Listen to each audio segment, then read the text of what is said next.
Hey everybody, I'm Jesse, and welcome to my Pecha Kucha on how to become a paranormal investigator.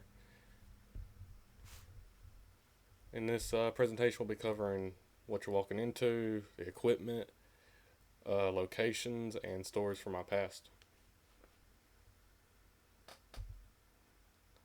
What is a paranormal investigator? Well, mainly, it's just a ghost hunter. Um, Somebody who believes in that there's something on the other side and wants to prove it with the evidence that they gather from the investigations. How I got into ghosts? Well, the past two houses I've lived in, the last one and this one, they were both haunted. The first one was around Civil War times because we found a gurney, old Civil War gurney in the attic, and this one has a whole bunch of stories that I can't get into. How it feels to investigate a haunted location. What I like about it is it's mainly an adrenaline rush. You get scared that something when something like moves, something gets thrown or something. That scaredness gives you a whole bunch of adrenaline, and I live for that feeling. Finding a location. This is pretty simple. You just go on Google haunted locations. I can't remember what a good website was, but I remember which one. I can't remember the name of it, but this is actually one of my favorites. I want to go to one day. It's up in Iowa.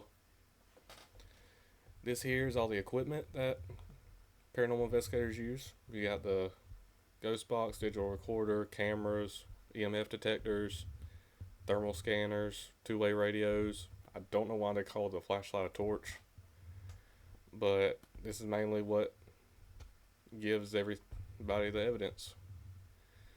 The digital recorder, if the ghosts are strong enough, they could talk into that. Later on in the presentation, I'll tell you a little story about a digital recorder piece of evidence that we've gotten. The one on the left is actually one we got it off of. The one on the left is the cheaper one.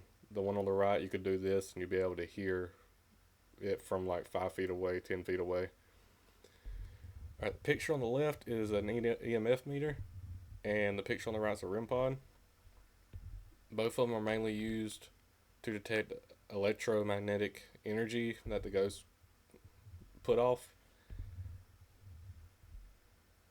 Like on the left, the lights on the EMF meter will go up. Now these two pictures are spirit boxes. On the left is the SB7 and on the right is the SB11. What it does is it scans through radio frequencies, and the ghost could tap into that. And I've seen some great evidence on where somebody got the same voice on multiple frequencies. All right, the cameras, the one on the left's night vision. You got static and you got infrared.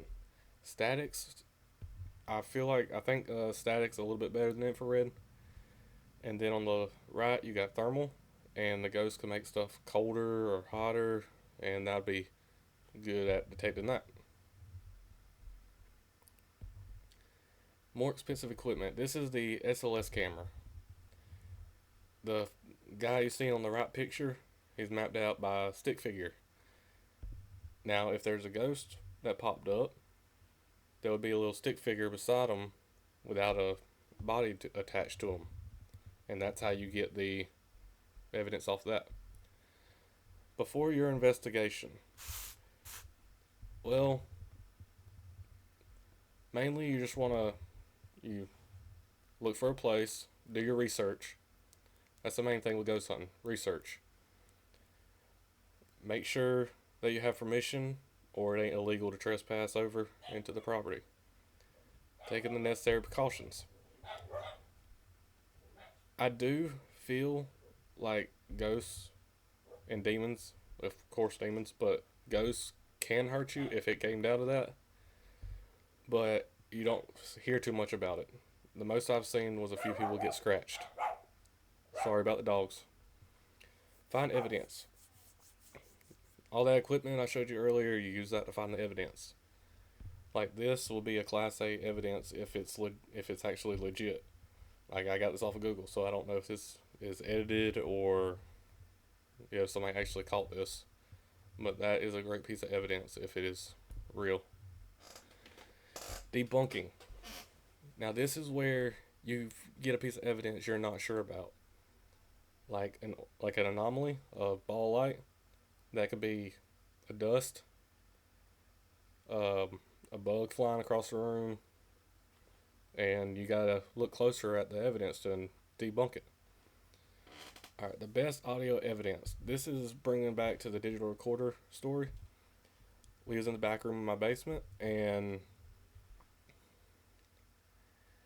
we asked the ghost if it moved the boxes. We got a clear, faint "yes, I did" on the recorder. Like that was probably the best audio evidence we've gotten, and that was like 4 or 5 years ago. Now this one was at a trailer called the Rapist House in about 30 minutes away from here. I took a picture of my buddy that was sitting on the couch in the trailer, and I caught a figure beside him that looked exactly like a picture we found in that same house of a dude in like the Army or the Navy. Real time audio scare.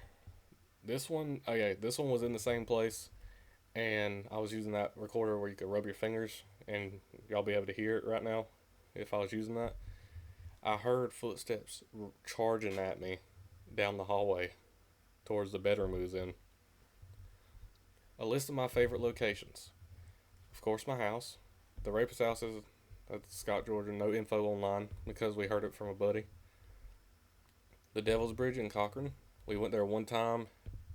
Some stuff happened, and when you go back, you don't usually get as much stuff. And of course, any cemetery. Helpful tips. Fun fact, Savannah is one of the most haunted cities in America. I plan on going to Savannah pretty soon to go on a ghost hunting trip. And don't provoke, be safe, and have fun investigating. Hope y'all enjoyed.